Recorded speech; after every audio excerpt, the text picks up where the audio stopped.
Hello students, welcome to our YouTube channel. तो ये NCERT की सीरीज़ में हम नेक्स्ट लेक्चर जो है उसको डील करते हैं।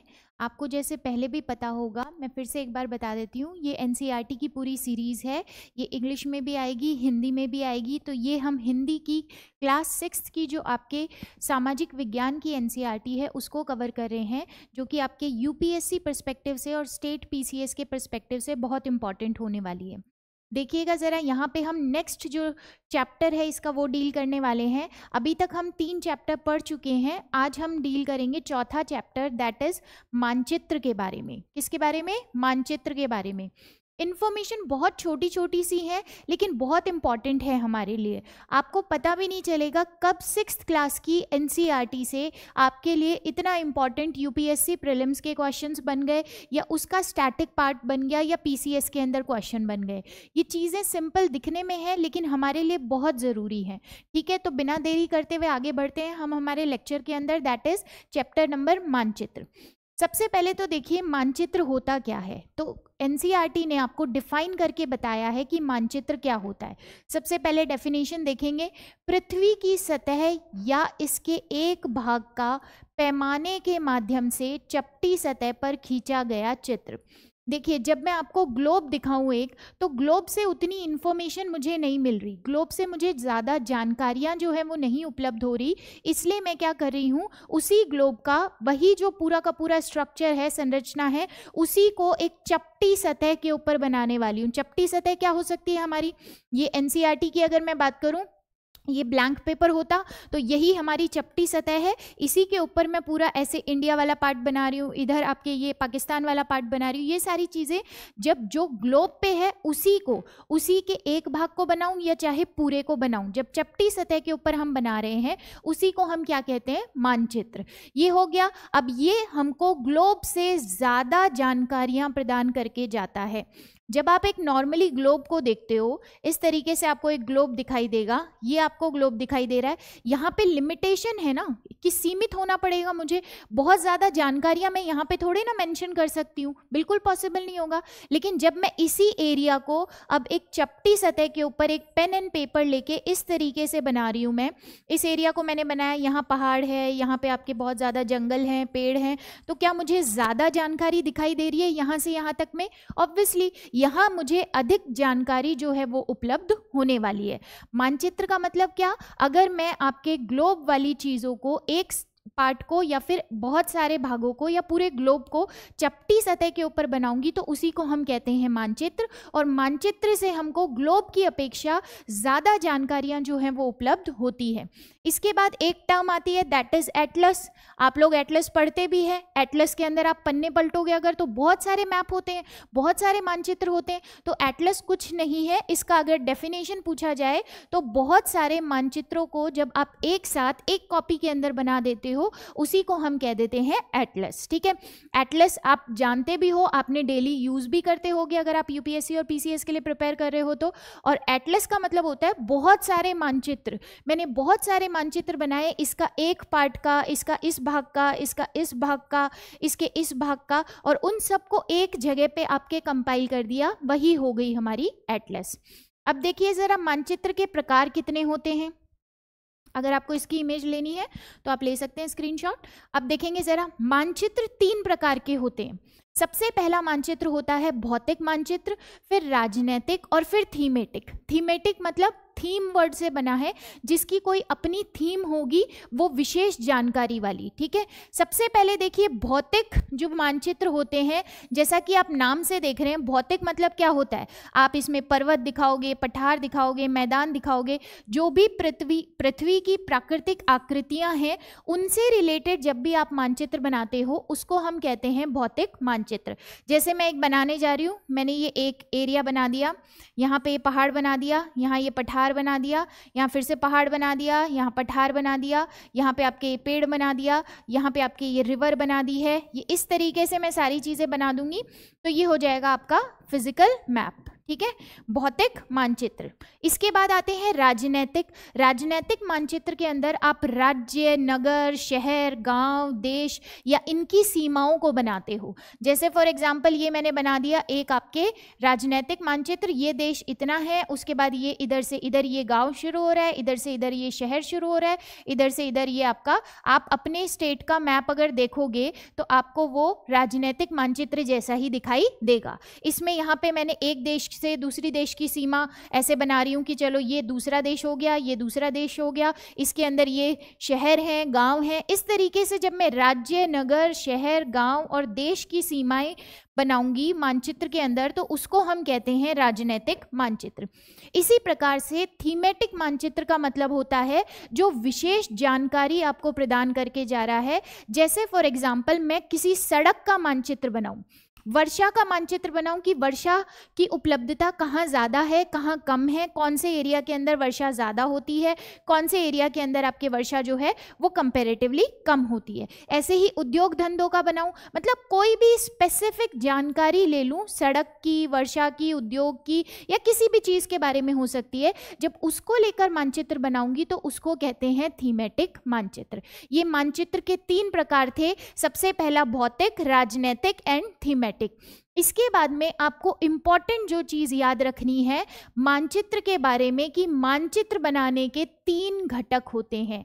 पहला घटक होता है दूरी, फिर दिशा और प्रतीक। ठीक है, दूरी, दिशा और प्रतीक, इन तीनों घटक के बिना आप मानचित्र का निर्माण नहीं कर पाएंगे। समझ पा रहे हैं इस चीज को? दूरी जरूरी होगी क्योंकि यहाँ पे मैं कुछ बताऊंगी तो मुझे दूरी बताना जरूरी है, बहुत जरूरी है। यहाँ पे मुझे दूरी बताना जरूरी है, ठीक है। ऐसे ही इन दोनों में और इसमें भी दिशा बतानी भी मुझे जरूरी है। और अगर मैं कोई प्रतीकों का यूज कर रही हूँ, जैसे ये मैंने पेड़ बनाया है, जैसे मैंने यहाँ पे ये बारिश का सिंबल बनाया है, तो कुछ प्रतीक भी हमको मानचित्र बनाने के लिए उपयोगी होंगे। देखते हैं ये 3 घटक के बारे में, दूरी, दिशा और प्रतीक। सबसे पहले हम देखते हैं दूरी। जब भी मुझे दूरी बतानी होगी तो मुझे पैमाना मानना पड़ेगा, जिसको हम स्केल कहते हैं। ठीक है, पैमाने का मतलब है स्थल पर वास्तविक दूरी व मानचित्र पर दिखाई गई दूरी का अनुपात। देखो जरा एक बार के लिए, इंडिया और पाकिस्तान वैसे कितना ज़्यादा एरिया उसके बीच में है, समझ पा रहे हो आप? इतना ज़्यादा एरिया, इतने किलोमीटर का एरिया जो है, क्या मैं उसको एक कॉपी के अंदर, एक मानचित्र के अंदर ऐसे ही बना दूंगी इतना किलोमीटर का? तो वो कॉपी मुझसे हैंडल ही नहीं होने वाली। तो मैं उस एरिया को बहुत कम करके दिखाऊंगी। आप जब अपना एटलस के अंदर वर्ल्ड मैप खोलते हैं तो क्या उन 2 पेज के अंदर ही आपको पूरा विश्व के बारे में मानचित्र पूरा प्रदान किया जाता है? ऑब्वियसली प्रदान किया जाता है, लेकिन क्या उतनी ही दूरी पे है? नहीं है उतनी दूरी के ऊपर, वो बहुत किलोमीटर दूर है एक दूसरे से। लेकिन हमने उनको, उस दूरी को एक पैमाना मान लिया है कि वास्तविक स्थल पे जितनी दूरी है और जितनी हमको मानचित्र में दिखानी है, उनके बीच का अनुपात जो होगा वो क्या होगा? पैमाना होगा। जैसे मैं 10 किलोमीटर की जो रेंज है उसको मानचित्र पे या मैप पे दिखा रही हूँ 2 सेंटीमीटर में। भाई मैं कॉपी थोड़े ना भरना चाहती हूँ। अगर 10 किलोमीटर यहाँ से शुरू करके मैंने शुरू किया तो ये पूरा एरिया ही कवर कर जाएगा और उसके भी आगे कवर कर जाएगा। ये तो कॉपी में आएगा नहीं, फिर हमारे एटलस की बुक में भी नहीं आएगा। तो इसलिए मैं 10 किलोमीटर को कितने में दिखाऊंगी? 2 सेंटीमीटर में। ये पैमाना मुझे लेना ही पड़ेगा, तभी मैं दूरी उसके अंदर बना पाऊंगी। अब पैमाना जो होता है या पैमाने के आधार पर मानचित्र 2 प्रकार का होता है, एक छोटे पैमाने का मानचित्र और दूसरा बड़े पैमाने का मानचित्र। देखिए कुछ नहीं है, बहुत सिंपल सा है ये। छोटे पैमाने का मानचित्र का मतलब है मैं बहुत बड़े क्षेत्रफल को दिखाना चाहती हूँ, मैं पूरा एशिया दिखाना चाहती हूँ, पूरा यूरोप दिखाना चाहती हूँ, पूरा अफ्रीका दिखाना चाहती हूँ, बहुत बड़े क्षेत्रफल को दिखाना चाहती हूँ। और उसके लिए मुझे जो पैमाना लेना है वो कैसा लेना पड़ेगा? बहुत छोटा लेना पड़ेगा। जैसे 500 किलोमीटर के एरिया को दिखाने के लिए मैं आपके 5 सेंटीमीटर ले रही हूँ। 500 किलोमीटर बहुत बड़ा एरिया है और उसको दिखाने के लिए मैं कितना पैमाना चूज कर रही हूँ? 5 सेंटीमीटर जो है मैं वो ले रही हूँ कि 500 किलोमीटर के क्षेत्रफल को मैं सिर्फ 5 सेंटीमीटर के अंदर दिखा दूंगी। तो ये होगा छोटे पैमाने का मानचित्र। अब हम आते हैं बड़े पैमाने का मानचित्र। जब यहाँ 500 किलोमीटर लिया तो यहाँ मैं ले रही हूँ 500 मीटर। जब मुझे पूरे अफ्रीका को दिखाना है, इतने बड़े एरिया को दिखाना है, तो मैंने कौन सा मानचित्र बनाया? छोटे पैमाने वाला मानचित्र। इतने किलोमीटर के एरिया को मैंने 5 सेंटीमीटर में दिखा दिया। लेकिन फॉर एग्जांपल मुझे इस शहर के बारे में या इस कस्बे के बारे में बताना है, तो ये छोटा एरिया है, 500 मीटर तक का जो एरिया है उसके बारे में बताना है, तो 500 मीटर को अब मैं क्या मानने वाली हूँ? आपके 5 सेंटीमीटर मानने वाली हूँ। तो ये हो जाता है आपके बड़े पैमाने का मानचित्र। और बड़े पैमाने के मानचित्र के अंदर हमको जानकारी ज़्यादा प्राप्त होती है, क्योंकि यहाँ पे ऑलरेडी क्षेत्रफल बहुत ज़्यादा है। मुझे पूरे अफ्रीका 500 किलोमीटर, इतना किलोमीटर, ये किलोमीटर तक के एरिया को छोटे से एरिया के अंदर दिखाना है, तो उतनी पॉसिबल नहीं होगा मेरे लिए कि सारी जानकारियां मैं यहाँ पे मेंशन कर दूं। लेकिन यहाँ पे एक छोटे एरिया को मुझे एक और छोटे एरिया में दिखाना है, तो यहाँ पे मैं ज़्यादा जानकारी, कंपैरेटिवली इससे अगर मैं तुलना करूँ तो यहाँ पे ज़्यादा जानकारी हम उपलब्ध करा पाएंगे। तो ये था पैमाना। इसके बाद आती है दिशा। दिशा के अंदर प्रधान दिग्बिंदु किनको कहते हैं? भाई 4 जो आपकी मेन दिशाएं होती हैं उन्हीं को हम प्रधान दिग्बिंदु कहते हैं, जो कि यहाँ पे बनी हुई भी है। पूर्व, पश्चिम, उत्तर, दक्षिण, इनके बीच में 4 और दिशाएं निकल कर आती हैं। देखिएगा जरा, अभी मैं बनाती हूं। ये हो गया उत्तर पूर्व, ये हो गया उत्तर पश्चिम, ये हो गया दक्षिण पश्चिम, और ये हो गया आपका दक्षिण। ठीक है, तो ये 4 प्रधान दिग्बिंदु थे, पूर्व, पश्चिम, उत्तर, दक्षिण, और उसी के बीच में 4 जो दिशाएं हैं वो और निकल कर आ गई। भाई कोई भी चीज़ मुझे मैप के अंदर, मानचित्र में दिखानी है, अगर उसके उत्तर में कुछ है तो मुझे पता तो होना चाहिए उसके उत्तर में कौन सी दिशा है, या उसका उत्तर कौन सा है, उसका पूर्व कौन सा है, उसका पश्चिम कौन सा है, उसका दक्षिण कौन सा है। तो उसी को मेरे को मानचित्र के अंदर बताना पड़ेगा, क्योंकि मुझे गलत फैक्ट तो नहीं डालने ना। मानचित्र बनाना है, ग्लोब के ऊपर जो जानकारी है उसको आपकी चपटी सतह पर बनाना है। लेकिन इसका मतलब ये नहीं है कि इंडिया के अगर ऊपर की साइड में कोई कंट्री है रशिया, तो मैं उसको नीचे की साइड में बना दूं। नहीं, दिशा का ज्ञान होना बहुत जरूरी है। इसके बाद में हम आते हैं, ये प्रधान दिग्बिंदु हो गए, और एक यंत्र जिससे हमको दिशा का ज्ञान होता है, जिसको क्या कहते हैं? दिक सूचक। क्या कहते हैं? दिक सूचक। ऐसा एक डायग्राम बनाया हुआ है आपके एनसीईआरटी के अंदर, आप देख लीजिएगा। इस तरीके का एक यंत्र होता है, आप लोगों ने देखा भी होगा, बहुत सारे लोगों ने। इसको हम कहते हैं दिक सूचक। इसके बाद हम आते हैं प्रतीक। देखिए जरा, हमने 3 चीजें देखी थी, 3 घटक हैं मानचित्र के: दूरी, दिशा और प्रतीक। ठीक है, दूरी हमने देख ली, पैमाने की बात कर ली, दिशा हमको ज्ञान हो गया, और अब हम बात करते हैं प्रतीक की। ठीक है, प्रतीक का मतलब होता है विभिन्न आकृतियां जो मैं प्रयोग में लेने वाली हूं किसी बड़ी जानकारी को दिखाने के लिए। विशिष्ट आकृतियां या विभिन्न आकृतियां, जैसे यहाँ पे मैंने ये पक्की सड़क को दिखाने के लिए आपके ये पूरी की पूरी लाइन यूज की है, ये पक्की सड़क हो गई, तो ये मैंने क्या किया है? एक प्रतीक यूज किया है। ये क्या हो गया? प्रतीक। और प्रतीकों का बहुत स्थान महत्वपूर्ण है आपके मानचित्र के निर्माण में, क्योंकि मानचित्र विदाउट प्रतीक जो है वो आप बना नहीं पाओगे, और इतनी सारी जानकारियां आप उसके अंदर डाल नहीं पाओगे। तो आपको ये छोटे छोटे विभिन्न आकृतियों के प्रतीक जो है उनको यूज में लेना ही पड़ेगा। यहाँ पे पक्की सड़क बनाने के लिए ये वाला प्रतीक यूज कर लिया, यहाँ पे हमने कच्ची सड़क बनाने के लिए देखिए ये वाला प्रतीक जो है ये यूज कर लिया। अब इसके बाद रूढ़ प्रतीक क्या होते हैं? देखिए, अगर मैं पेड़ बनाऊं किसी अलग तरीके से, किसी और कंट्री के अंदर कोई दूसरे देश में बैठा पर्सन दूसरे तरीके से पेड़ बनाएगा, तो मैं उसकी बात नहीं समझ पाऊंगी और वो मेरी बात नहीं समझ पाएगा। तो पूरे विश्व के अंदर एक आपके मानचित्रों की विश्वव्यापी भाषा है जिसके ऊपर सब सहमत है।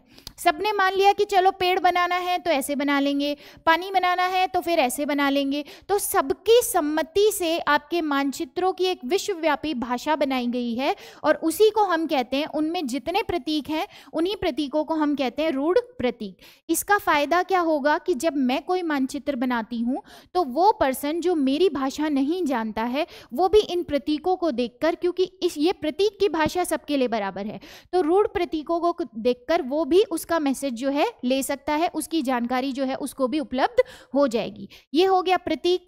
इसके बाद में आपकी एनसीईआरटी ने 2 इंपॉर्टेंट टर्मिनोलॉजी दे रखी है, रेखाचित्र और खाका। आपने अनजाने जाने में बहुत बार इन चीज़ों का प्रयोग किया है, आपको पता भी नहीं होगा। जैसे कि रेखाचित्र, रेखा चित्र का मतलब होता है याददाश्त के ऊपर आधारित आरेखन, बिना पैमाना। जब आपको मैं बोलूं कि आपको यहाँ से अपने किसी दोस्त के घर जाना है और आपको नहीं पता उसका घर कहाँ पे है, तो मैं आपको एक रफली बना के दूंगी, इधर जाना, इधर आपको ये शॉप दिखेगी, इधर से इधर मुड़ जाना, इधर ये दिखेगा, इधर से इधर मुड़ जाना। तो ये कोई पैमाना नहीं लिया मैंने, ये कोई मैं 5-5 सेंटीमीटर का एरिया नहीं ले रही, आपको कोई 2 सेंटीमीटर का एरिया नहीं ले रही। बिना पैमाने के याददाश्त के ऊपर जो चीज बनाई जाएगी उसको हम कहेंगे रेखा चित्र। इसके बाद में खाका। खाका का मतलब है छोटे क्षेत्र का बड़े पैमाने पर खींचा गया आरेखन। जैसे कि इस कमरे का मुझे बताना है, आरेखन बनाना है, तो मैं क्या करूंगी, ये छोटा सा क्षेत्र जो है बड़े पैमाने पर बताऊंगी। जैसे फॉर एग्जांपल यहाँ पे मैं बता रही हूँ, इस तरीके से मैंने बताया, और ये वाला एरिया जो है, यहाँ पे एक टेबल रखी है, यहाँ पे एक स्मार्ट बोर्ड लगा है, यहाँ पे बहुत सारी चेयर्स लगी हुई हैं, ये इस तरीके से मैं बहुत सारा चीज जो है बताने वाली हूँ। ये क्या हो जाएगा, खाका। और रेखा चित्र का मतलब क्या है, जो याददाश्त पर आधारित आपके होगा। क्लियर। ये इस चैप्टर के अंदर आपके इतनी ही इंफॉर्मेशन जो है प्रोवाइड की गई है, जो कि आपके एग्जाम पॉइंट ऑफ व्यू से इंपॉर्टेंट होने वाली है। आई होप आप लोगों को चीज़ें क्लियर हो रही होंगी। अगर आपको और भी कुछ चीज़ें समझनी है या और भी वीडियोस आप चाहते हैं, तो आप हमें कमेंट के अंदर सजेशन में चीज़ें डाल सकते हैं। हम कोशिश करेंगे कि वो सारी चीज़ें भी आपको प्रोवाइड कराई जाए, और कोशिश कीजिएगा आप कॉन्टिन्यूएशन के अंदर देखते रहें। जितना जल्दी हो पाएगा उतना जल्दी मैं ये चैप्टर कंप्लीट कराने की या ये एनसीईआरटीज़ कंप्लीट कराने की कोशिश करूँगी। So thank you so much. And अगर आपको इससे जेन्युइनली कोई फ़ायदा हो रहा है तो आप हमारे चैनल को सब्सक्राइब ज़रूर कीजिएगा। Thank you.